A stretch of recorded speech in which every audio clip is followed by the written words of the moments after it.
Lebusa, Lebusa la kana Sotho ke Piello.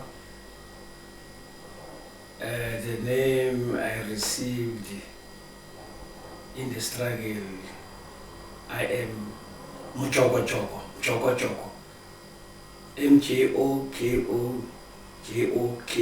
Mjokojoko. That is my combat name. 64 years of age. Briefly, I arrived back at Reformatory School 1978, where I was sent there by the social workers due to when I supposed to continue with the school 1974. I proceeded 1975, but I never did good when I left the school. So the social worker bankisa ko Reformatory School. I came back at the Reformatory School, whereby if ever I didn't go to Reformatory School, I should have gone abroad because of where I'm residing at Orlando West. Most guys, I grew up in Libona. They were in a political motivation. And I started this in the age of 1972, singing the songs that are very scared, that have never been seen by that time. I'm clear about that. So as I'm saying now, going forward to say, in 1975, I was sent to Reformatory School for failing to attend the school properly. 1978, I came back. And then once I came back, I never worked. I was just having my own business, selling peanuts and apples in the train, you know. And then thereafter, in 1984, there was this time of a state of emergency, where now the youth of that time, of the 1960, 68 upwards, and the others and the rest, which has been left inside the country by the senior comrades. They started now in the time of state of emergency to continuously the struggle because of obvious we were oppressed by the apartheid regime. And then thereafter I decided, when I look at the situation and the way they are participating, and I have that thing of in my mind. My father died when I was young. I mean to say, I'm sorry that. My father died 1950 on the 16th of August. On the 23, I born. My father by that time was in activity. He died in the age of 20 years. And he died at the time my mother was pregnant, me. 16th of August, 1959, I born 20th of August, 7 days later. All those things, they were in my mind, you know, to remember what had happened to my father. Was killed by the policeman who so-called Julius Kotlong. He was policing at Orlando police station. That made me to join the struggle. And again, as I come from Reformatory School, I was that guy that who born brave, you know, according what had happened when I hear by the grandmother and the sisters of my father. It's where now I'm starting to be an activity in the struggle. And then I was recruited by Mrs. Winnie Mandela, which is the house at 8115 Orlando West Nakani Street. So I met the others there. So I started now the training inside, internal, 1985. And our training, it was not like the training of outside. They trained, after that, they came back. 1992, all that. after the practice, the training. But we are, when you train, at the very same time you're in operation, you train and operate. And then therefore, I was under a certain training which so-called a crash course at that time. And I used to train the others. While at that particular house again, we were making the others to skip the country. That was the Israel underground party, not to be seen by the system. That's how I gone to, until 1990, the struggle was banned, armed struggle. It's when Mandela was released in prison. In 1994, it's when started these elections, whereby the ANC wins the power and Mandela became the first president of the country. And he is the one that, in his first to be the president, to symbolize the apartheid, to become this country where we are living now, South Africa, in the new South Africa. He is the one symbolized the apartheid. The apartheid ended by him, Mr. Nelson Mandela, when he became the first president in South Africa. Inside here, their comrades, the cadres from exile, those are the ones that becoming our senior commander. My commander was Wisile Chabanal, we so-called with his combat name, Vin Shoshovi.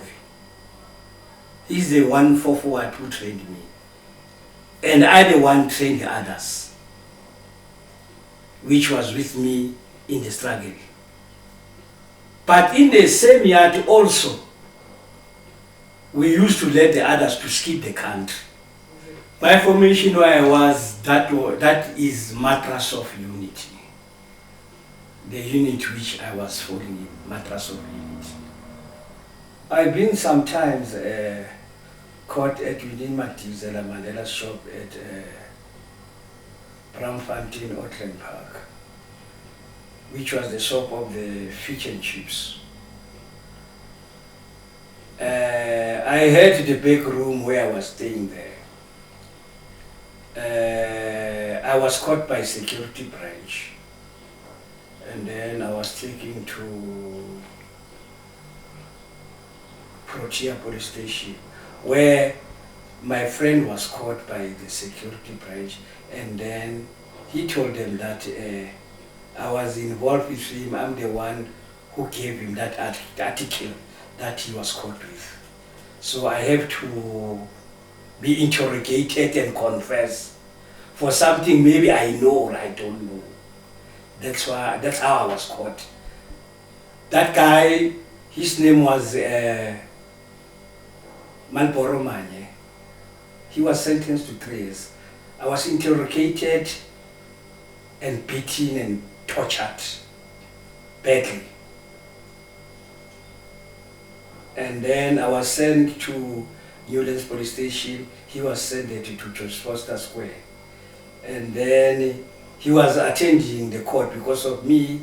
I was just released because of the lack of information that they were looking at me. But he, because of, he was founded with that article that whom they get it with at the place of the other man was so-called Mutu, John Moken. He was also the soldier. He was the driver of Mrs. Winnie Madikizela Mandela by that time. He was caught there. I don't know what had happened. They sent him to, what they call that place, Protea.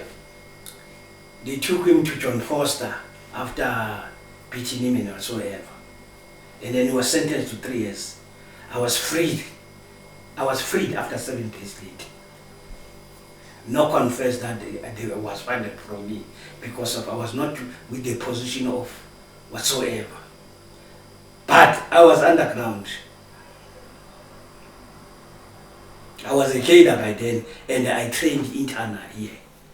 I trained, I operate. That's how you became and then being recognized.